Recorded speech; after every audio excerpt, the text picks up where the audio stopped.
Saya terima nikah dan kawinnya Nina Humaira dengan mas kawin seperangkat alat salat dibayar tunai. Sah. Sah. Semua tamu undangan yang hadir ikut bahagia dengan pernikahan kami. Harusnya kami, tapi itu tidak denganku. Aku Nina Humaira, gadis desa yang nikah entah dengan pangeran dari mana.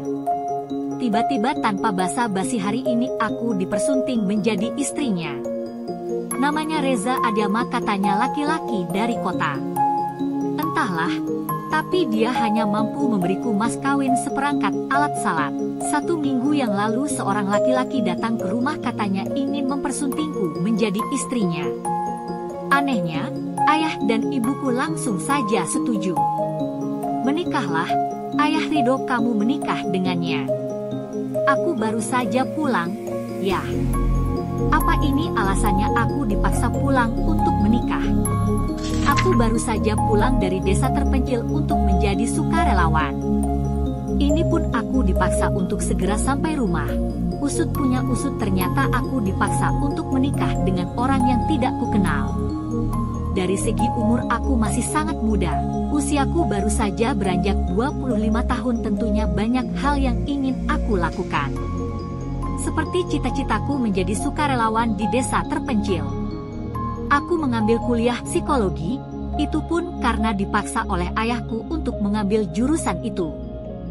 Padahal sedari kecil aku ingin ikut sekolah kedinasan. Namun, ditolak oleh ayahku. Katanya nanti aku ditempatkan di lokasi yang jauh. Sebagai anak, aku selalu mengikuti kemauan mereka. Yah, apa sudah dipikirkan dengan matang Nina menikah dengan orang antah berantah. Namanya Reza dari kota, bukan dari orang antah berantah. Tetap saja, ya. Nina juga berhak memilih yang sesuai selera Nina. Maksudmu Gunawan, dokter muda itu? Ayah bukannya tidak setuju, tapi Gunawan pasti akan membawamu ke sana kemari untuk tugas. Ya salam, pemikiran macam apa ini? Aku menyukai Gunawan bukan karena dia dokter, tapi kami satu visi dan misi untuk menjadi sukarelawan. Hatiku baru saja bermekaran, kami memang belum saling menyatakan cinta. Namun, sikap dan pengertiannya nampak jelas bahwa dia sebenarnya menyukaiku. Tapi apalah daya, sudah dihalangi oleh restu orang tua. Ikuti saja mau ayahmu. Ibu juga tidak bisa banyak membantu karena sampai saat ini ibu tidak tahu mengapa ayahmu sangat ngotot ingin kamu menikah dengan Reza.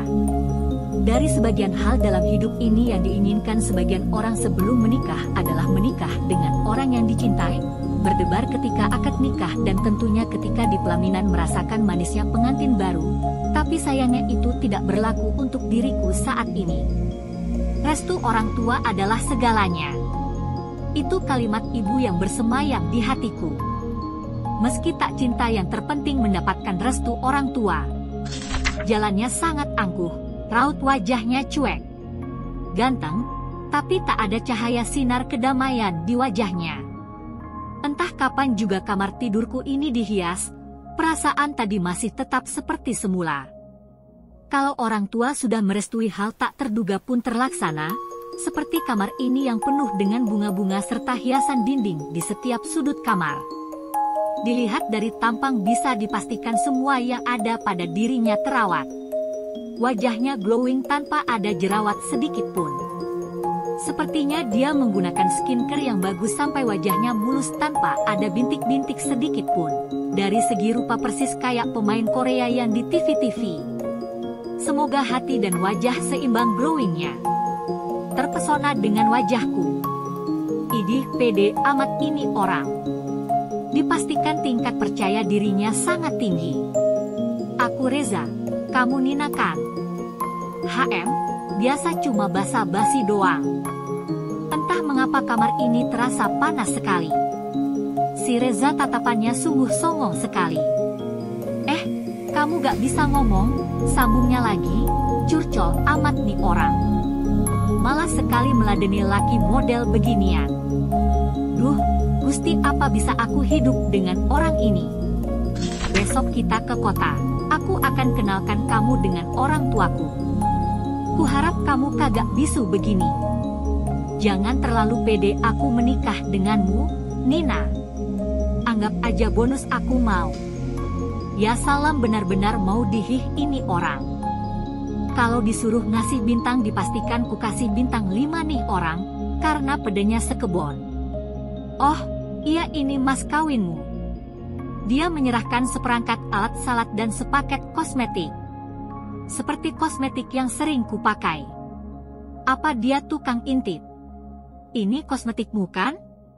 Semoga aku gak salah, ucapnya lagi. Entah siapa yang memberikan dia informasi kalau brand ini adalah kosmetik yang kugunakan sehari-hari. Semoga wajah dan hatimu secerah skincare yang kamu pakai.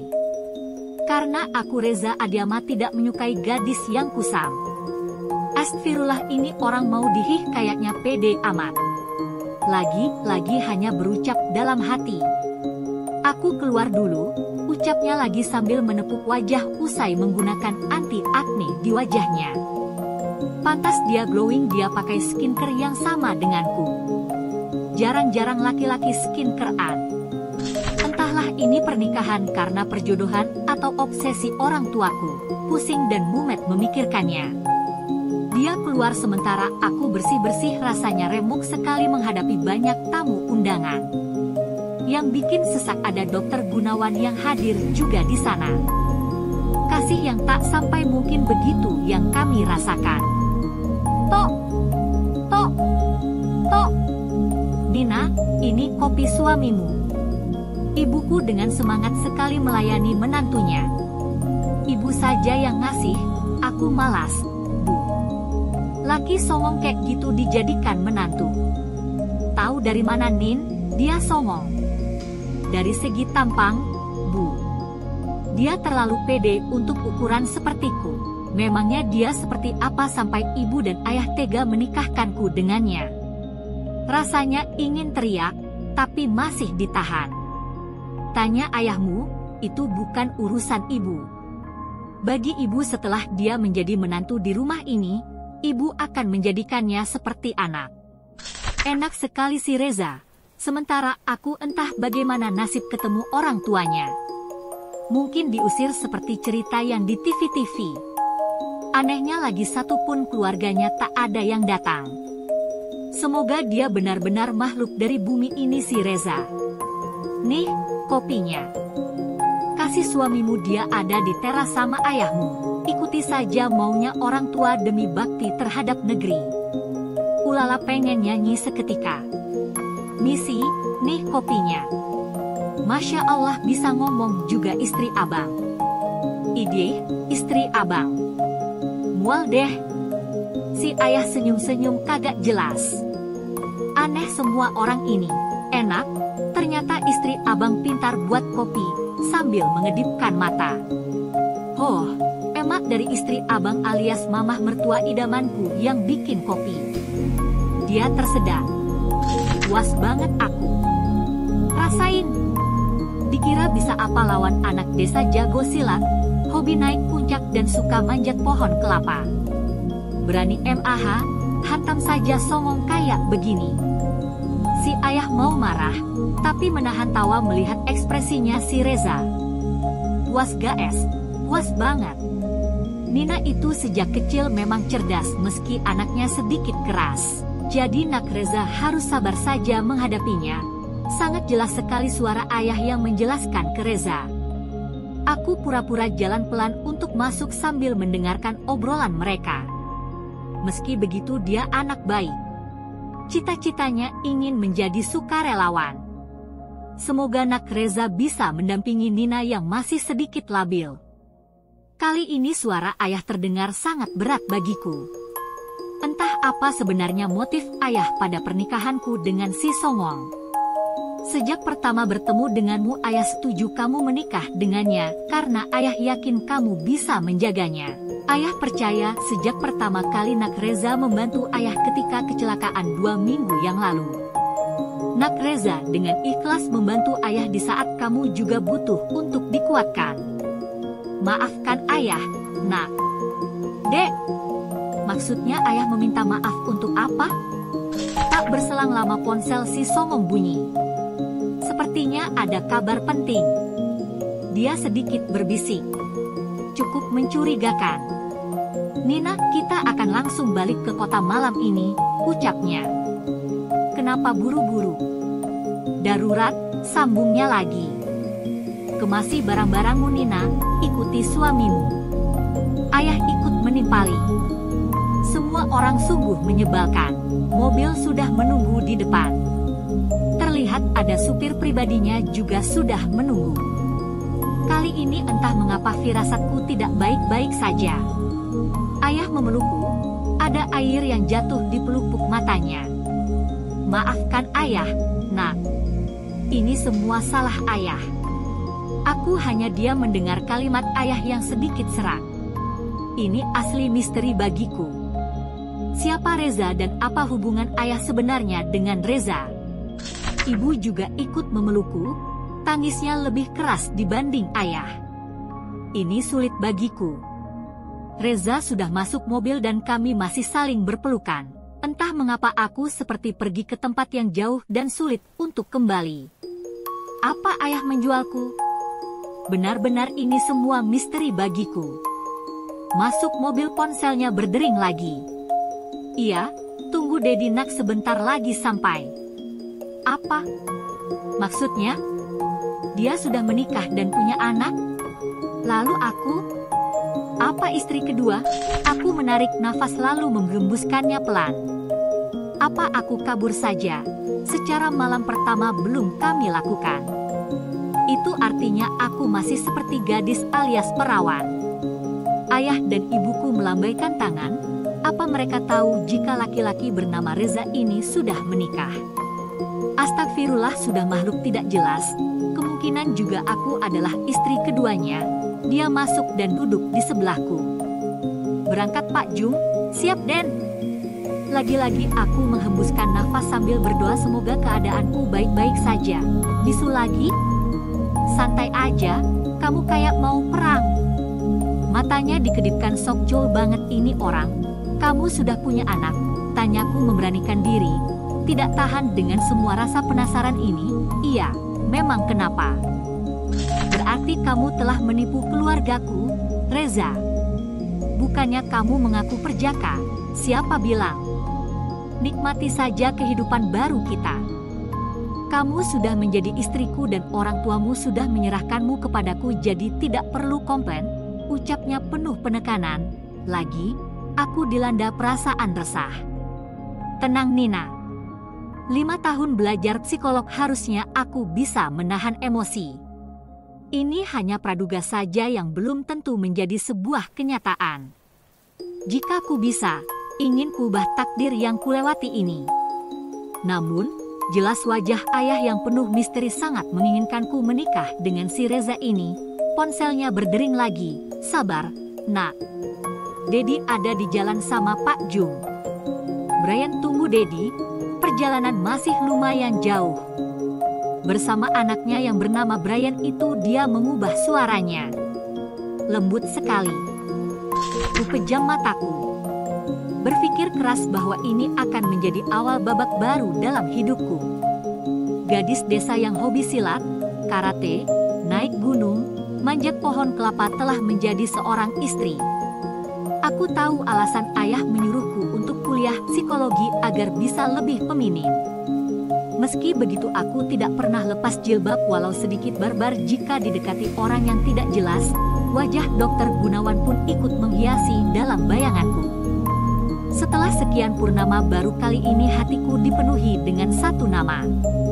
Wajahnya mampu membuat candu sendiri. Tenang dan damai, sesuai dengan laki-laki idamanku. Ketika kamu jatuh cinta, kamu harus menyiapkan 2 ruang dalam hatimu. 1 ruang untuk cinta, 1 ruang untuk luka. Dan aku pun merasakannya. Neng, bangun. Sudah sampai di rumahnya bos. Bahkan Pak Jung pun tidak tahu kalau bosnya sudah menikah denganku. Entahlah dia suami macam apa, istrinya ditinggal begitu saja di mobil. Keluar dari mobil hatiku sedikit berdebar, rumah modern yang megah dengan taman yang luas bak istana kerajaan. Jadi si Reza ini orang kaya lalu punya banyak istri? Entahlah, kenapa aku selalu berpikiran negatif dengan si Reza ini. Seketika perasaan horor menyergapku, apa di dalam juga ada selir-selirnya si Reza. Tuh kan, negatif lagi ini pikiran. Asisten rumah tangganya menunggu di depan pintu. Meski sudah larut malam, mereka masih siaga menunggu bosnya. Lucunya wajah mereka sedikit cemberut melihat si Reza menungguku di luar mobil. Sepertinya ini akan menjadi kisah yang menarik di rumah ini. Kecemburuan para fans Reza yang membawa seorang gadis. Kenalkan, ini namanya Bu Dora, kepala asisten rumah tangga di rumah ini. Kamu bisa minta tolong kepadanya. Lagi, dia hanya mengenalkan tetapi dia tidak mengatakan bahwa ini adalah istrinya. Satu persatu dia mengenalkanku dengan artnya, begitu juga dengan kamar yang akan aku tempati. Namun, lagi-lagi dia tidak mengatakan bahwa aku ini adalah istrinya di depan semua artnya. Baiklah, mungkin ini yang namanya istri hanya di atas kertas. Kurapikan bajuku yang tak seberapa ini. Tak lupa foto ayah dan ibuku pajang. Waktu menunjukkan jam 11 malam, tapi tak ada rasa kantuk yang kurasa. Ini mungkin yang nama dilema tinggal jauh dari orang tua, dan lebih anehnya orang tuaku begitu sangat percaya dengan si Reza.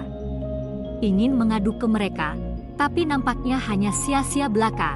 Dia datang tanpa basa-basi dan langsung duduk di sofa kamarku. Bagaimana? Semoga kamu betah di sini, HM. Bersiaplah, aku akan kenalkan dengan ibuku. Dia menarikku menuju kamar ibunya. Semua barangku yang masih tersisa langsung dibereskan oleh pembantunya. Ngakunya kaya, tapi kata ayah dia hanya mampu memberi mas kawin seperangkat alat salat. Aneh, di kamar yang lumayan besar ada seorang wanita yang berumur sekitar 50 tahun. Jam 11 malam ibunya masih belum tidur. Tatapannya kosong, seperti ada beban di hatinya. Begitu kami masuk dia tak ada reaksi apapun. Nih, Reza pulang. Dia mencium tangan ibunya lalu memeluknya. Namun, respon tidak ada dari ibunya. Ini namanya Nina, dia yang akan menemani ibu setiap harinya. Dek, maksudnya? Aku bakalan jadi perawat ibunya. Dia menjelaskan jika ibunya sudah ada perawat khusus. Setahun belakangan ini ibunya mengalami gangguan jiwa, jadi dia lebih banyak dikurung. Selain itu, ibunya mengidap insomnia. Setiap malam dia nyaris tidak bisa tidur. Namun, si Reza tidak menjelaskan alasan kenapa ibunya mengalami gangguan. Aku hanya menjadi pendengar saja. Tidak ingin banyak bertanya ini dan itu. Bagaimana keadaan Mami? Tanya Reza ke perawat yang menjaga ibunya. Tadi sempat histeris waktu kami menelpon Tuan, tapi sekarang udah mulai tenang setelah disuntik. Si Reza menarik nafasnya. Ada beban di wajahnya. Kami mengatakan Tuan sedang di jalan, makanya Nyonya besar tenang. Tadi kami sempat kewalahan, Tuan. Walau bagaimanapun salut juga dengan si Reza. Dia sangat bertanggung jawab dengan ibunya. Eits, pikiranku kenapa memujinya? Semua kebutuhanmu akan dipenuhi di rumah ini. Yang ku minta kamu melihat dan menemani ibuku di rumah ini. Dia kesepian. Begitu katanya. Kulihat ada 2 perawat yang standby di kamarnya. Selain kamu siapa di rumah ini? Tanyaku. Ini penting agar bisa menjaga kestabilan emosiku di rumah. Tak apa-apa tidak dianggap sebagai istri olehnya. Minimal aku bisa menjaga diriku agar tetap baik-baik saja di rumah ini. Aku punya saudara perempuan. Namanya Rena, sekarang dia sedang jalan-jalan ke luar negeri. Oh, jadi si Reza ini punya anak, punya saudara perempuan dan ibu yang sedang sakit. Rumit banget hidupnya orang kaya satu ini. Rena punya hobi traveling, tidak suka di rumah. Bisa dikatakan kerjaannya menghabiskan duit, apalagi menjaga ibunya yang sedang sakit. Perawat yang di belakang terdengar bisik-bisik. Mungkin itu babysitternya Brian. Secara tuh anak sudah 10 kali ganti pengasuh. Kalau aku sih ogah jagain si Brian. Nakalnya ketulungan. Dek, apaan lagi ini? Rumit amat isi di rumah ini. Jadi si Brian itu juga banyak masalah dengan pengasuhnya. Tak lama setelah dia menjelaskan dan suara bisik-bisik dari para art terdengar suara anak kecil berteriak sambil berlari. Dedi, kenapa tidak bangunkan Brian? Kangen sama Dedi. Semua di rumah ini sangat menyebalkan. Brian minta ini itu tidak ada yang penuhi. Apalagi Miss Dora yang Dedi banggakan itu tak bisa sama sekali kerja. Kusilangkan kakiku kali ini sambil tarik nafas. Sepertinya kehidupanku makin berat.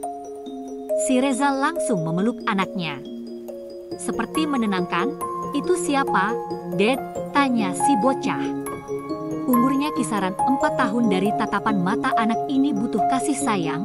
Meski begitu nampaknya membuat ulah adalah sebuah kebanggaannya. Senyumnya mulai diubah melihatku. Oh, ini bocah mulai mengujiku. Hai, bro. Apa kabar?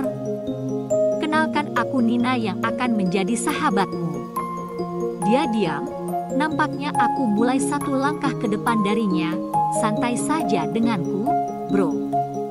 Kita akan jadi teman seperti para bestie lovers di luar sana. Dia mulai kaget, masak aku kalah sama bocah. Ogah. Pak Reza yang terhormat, aku kembali ke kamar dulu. Perjalanan dari desa ke kota sangat jauh. Dia hanya mengangguk. Kupandang lagi ibunya yang seperti meresponku, tapi dia segera alihkan. Apa benar dia sakit ibunya? Aneh, besok kita main ya, Besti. Kali ini aku begitu lelah. Ku kedipkan mata kepada si bocah. Setidaknya menghindari banyak rasa di kamar ibunya. Si Reza nampak tersenyum. Terpesona kali gadis desa. Sesampai di kamar, semua sudah bersih dan harum. Bu Dora yang dipanggil Miss Dora oleh Brian nampak meneliti semua ruangan. Itu alat apa, Miss? Tanyaku. Dia nampak terkejut. Aku panggil Miss. Maaf, tadi aku dengar dari Brian dia memanggil ibu dengan sebutan Miss. Ini adalah alat untuk mengukur debu, supaya Nona nyaman di rumah ini. Tapi, ngomong-ngomong. Suaranya terputus. Ngomong-ngomong apa, Miss? Nona siapanya Tuan? Sampai Tuan Reza menempatkan Nona di ruangan ini, apa aku harus jujur? Aku ini istri tuannya itu. Memang kenapa? Tanyaku penasaran. Dari sekian wanita baru kali ini Tuan Reza membawa ke rumah dan mengenalkan ke nyonya besar. Dan aneh lagi Nona diberikan ruangan yang kami tidak boleh masuki sekian tahun. Maksudnya? Makin membuat bingung saja. Apa si Reza ini masih perjaka? Atau duda? Banyak istri sepertinya hanya dugaanku saja. Ini sungguh semakin menarik, Miss Dora. Brian berteriak memanggilnya. Syukurlah aku aman, berarti bagaimana aku menjelaskan bahwa aku ini istri sah bosnya. Sementara bosnya tidak mengungkit sedikit pun bahwa aku ini istrinya. Suasana makin terasa sunyi. Sepertinya semua sudah tidur. Kuambil selembar kertas lalu membuat rancangan di rumah ini. Aku merasa ilmu perguruan tinggi yang kupelajari benar-benar diterapkan di rumah ini. Brian yang terlihat banyak mencari perhatian. Ibunya seperti ada beban yang dipikul. Lalu hubungan ayah dan ibuku apa? Tidak mungkin mereka tidak mengetahui kondisi yang kualami di rumah ini. Satu persatu kuhubungkan dengan semua yang kurasakan hari ini. Terutama mengapa ayah begitu ikhlas Reza menjadikanku sebagai istrinya. Sementara selama ini ayah adalah orang yang selalu menentang jika aku dekat dengan laki-laki yang menurutnya harus jelas bibit, bebet, dan bobotnya. Lagi buat apa? Katanya capek. Dek, kenapa aku berdebar si Reza masuk ke kamarku? Kenapa pula ini orang seenaknya masuk ke kamar begitu saja? Sepertinya mulai besok aku harus mengunci kamar ini. Mau apa ke kamarku? Dia malah senyum. Aku suamimu, kamu lupa. Harusnya dia mengakui di depan semua orang, seenaknya saja ini orang. Kamu tidak mau melayaniku malam ini? Hah? Astagfirullah, ini orang seenak jidat ngomongnya. Maksudmu? Tanyaku kembali. Bukannya ini malam pertama kita, sayang? Walaa. Kelakuan si Reza. Dedi ngapain di kamar ini? Syukur akhirnya aku terselamatkan. Brian nyelonong ke kamar persis seperti dedinya. Anak dan bapak kelakuannya sama saja. Si Reza jadi salah tingkah. Emang enak, ini Dedi mau cek saja. Agar tamu kita nyaman. Bingung kan mau jawab apa? Oke SIP, aku dibilang tamu di sini, ayo ke kamar. Brian ingin cerita, si bocah mengajak Reza untuk menemaninya tidur. Siap, komandan. Akhirnya dia keluar juga. Dan secepat kilat aku langsung kunci pintu, jangan sampai kebablasan yang kedua kali. Sudah duda, punya anak, sok keren lagi itu orang. Besok adalah babak baru bagiku. Aku harus menyiapkan amunisi selama di sini. Selain itu, sepertinya aku harus buat perjanjian dengan si Reza agar tidak semena-mena denganku. Meski berasal dari desa, setidaknya aku harus punya strategi untuk mengalahkan musuh. Semangat, Nina! Waktu menunjukkan pukul 4 pagi. Bangun tidur aku langsung salat tahajud, dilanjutkan tilawah dan salat subuh. Setelah ini aku akan langsung mengecek ibunya si Reza yang sedang sakit. Misi pertamaku adalah mengetahui kondisi ibu mertua yang sedang mengalami gangguan jiwa. Tolong, tidak. Kumohon jangan ganggu aku. Astagfirullah, itu suara siapa? Semakin kudekati semakin jelas jika suara itu dari kamar ibunya Reza. Dan tak ada satupun yang bangun mendengar suara ibunya yang berteriak, termasuk perawatnya. Biasa saja, Neng. Kami sudah biasa mendengar teriakan ini setiap pagi, ucap perawat yang menjaganya. Maksudnya? Dan mereka membiarkannya. Tolong, aku takut. Aku mendekat ke arahnya. Dia semakin terlihat ketakutan. Siapa kamu? Kamu pasti ingin membunuhku juga kan? Sama seperti perawat-perawat itu. Matanya melotot. Cukup mengerikan. Aku semakin dekat. Entah mengapa jiwa penasaranku semakin kuat. Pergi kamu. Jangan mendekat. Selain matanya melotot, dia sangat mengerikan ketika marah. Reza berlari dan langsung memeluk ibunya. Ini Reza, Mi. Semuanya akan baik-baik saja. Mami tetap tenang.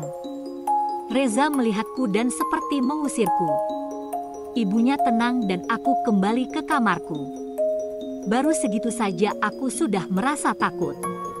Tatapan mata ibunya yang melotot cukup mengerikan. Rumah ini berasa horor seketika. Namun, aku harus kuat. Aku menganggap ini sudah bagian dari hidupku. Aku yakin bahwa ridho orang tua yang mengantarku ke sini pasti ada asbabnya. Tok! Tok! Tok, siapa? Aku, Reza. Kubuka pintu, kali ini aku harus siaga dan melanjutkan misiku semalam. Ada apa? Tanyaku. Kenapa Mami sampai ketakutan begitu melihatmu? Tanyanya. Itu wajar karena aku orang baru di sini. Aku harap kamu tidak semakin memperburuk keadaan Mami dengan kehadiranmu. Maksudnya? Wah, ini si Reza ngajak berantem sepertinya. Maksudmu, aku tidak segan mengusirmu jika Mami semakin parah dengan kehadiranmu. Sadis sekali mulutnya si Reza. Tak masalah, aku malah semakin suka kamu mengusirku. Jawabku santai. Kalau sudah tidak baik di mata orang sekalian tidak baik. Jangan sampai pura-pura baik. Itu sangat melelahkan. Aku ingin mengajukan perjanjian padamu Reza. Perjanjian apa? Jika aku bisa menyembuhkan ibumu, aku mau kamu melepasku. Mengembalikan aku pada orang tuaku dengan baik. Selain itu jangan pernah sentuh aku. Jika tidak berhasil, tanyanya kembali, aku akan mengikuti maumu, yakin. Dia meragukanku. Dari tadi malam sampai saat ini kamu belum mengenalkanku dengan semua orang bahwa aku istrimu. Aku tahu kamu juga tidak ada rasa denganku. Entah apa perjanjianmu dengan orang tuaku.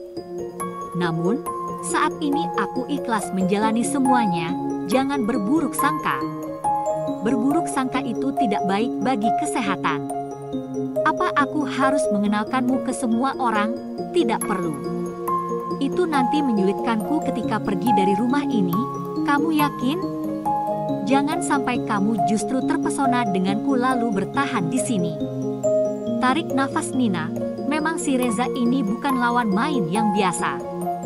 Justru kamu yang akan terpesona dengan gadis desa ini, Reza. Ku berikan selembar perjanjian kepadanya lalu ku minta tanda tangan. Tidak sia-sia menulis sampai larut tadi malam, cepat tanda tangan. Wow, ternyata kamu lebih cepat. Kenapa tidak diketik? Tuh laptop sama printer di kamarmu. Kenapa juga aku tidak memperhatikan fasilitas di kamar ini? Walau bagaimanapun tidak elok rasanya jika Lansgung menggunakan fasilitas yang ada, harus dengan karya sendiri. Ini tulisan asliku. Tak lupa kububuhi materai, untung ada materai yang teraisa di dompetku. Dengan gaya sok cowoknya dia tanda tangan juga. Percaya dirinya, jangan diragukan lagi ini orang. Benar-benar pede pokoknya, kupastikan kamu akan terpesona padaku, ucapnya. Gak kebalik guys, dia keluar dari kamar. Brian nampak berlari ke sana kemari dikejar pengasuhnya. Ya salam. Tuh bocah benar-benar bikin tensi naik. Sepertinya aku harus mempelajari semua orang di rumah ini. Nona, sarapan sudah siap. Tuan Reza menyuruhku untuk memanggilmu ke ruang makan. Dora, asisten rumah tangga memanggilku. Baik, aku akan segera ke sana. Semua terlihat ke sana kemari. Reza juga tidak ada di tempat makan. Seketika perasaanku tidak enak melihat kondisi rumah yang horor ini. Ada apa Miss Dora? Seperti biasa nyonya besar kumat lagi. Brian juga sedang diawasi oleh pengasuhnya ke sana kemari. Pagi yang bikin mulas perut melihat kondisi ini. Ini kesempatanku untuk ke ruang ibunya Reza. Barangkali ini berhasil. Tak ada salahnya mencoba. Mau kemana, Nona? Sebaiknya Nona diam di tempat makan. Jangan ikut campur dengan kondisi di rumah ini. Miss Dora menghalangiku. Aku ingin melihat kondisi ibunya Tuan Reza, sambungku. Kali ini aku harus memanggil si Reza dengan sebutan Tuan. Biar tak ada satupun yang mengetahui bahwa aku adalah istrinya Reza. Diam saja dan sarapan. Kamu tidak akan berhasil. Puluhan dokter dan perawat sudah menyerah merawat nyonya besar. Apalagi kamu orang baru, pastinya kamu juga tidak akan berhasil. Separah itukah ibunya si Reza sampai puluhan dokter dan perawat sudah melihat kondisinya? Aku semakin tertantang dengan semua ini. Kali ini aku harus lebih semangat demi perjanjian yang telah kubuat. Aku pernah belajar psikolog. Akan kulakukan dengan kedekatan kasih sayang. Ini penting melihat kondisi ibunya si Reza sepertinya trauma dan kelihatan butuh tempat untuk bersandar. Pergi kalian, ibunya Reza berteriak histeris, semua benda di dekatnya dilempar. Reza tidak ada di kamar ibunya. Tuan Reza kemana? Tanyaku ke salah satu perawat yang ada di kamar ibunya Reza. Dia sedang menghubungi dokter pribadi keluarga. Perawat yang satunya menjawab, memangnya apa yang terjadi? Sekali waktu nyonya besar seperti ini, kami hanya diminta menjaga agar nyonya besar tidak keluar kamar. Tuan Reza khawatir jika ibunya keluar kamar bisa kabur dari rumah. Bahkan dari mereka ada yang terdengar bisik-bisik, benar-benar meresahkan nyonya besar ini. Sepertinya ini sangat menarik. Di rumah ini ada dua kubu yang kulihat, ada yang benar-benar menjaga dan merawat. Namun, ada juga yang sepertinya enggan untuk menjaga ibunya Reza. Ini juga harus aku teliti, siapa tahu sebenarnya ada yang menginginkan ibunya Reza seperti ini. Ibunya Ibunya Reza semakin histeris dan memecahkan benda-benda yang ada di kamarnya. Ini bahaya karena sudah keranah melukai diri sendiri dan orang lain. Aku memberanikan diri mendekat ke arah ibunya si Reza yang baru ku tahu namanya Bu Ratna itu. Ibu. Ku gunakan teknik pendekatan verbal terlebih dahulu.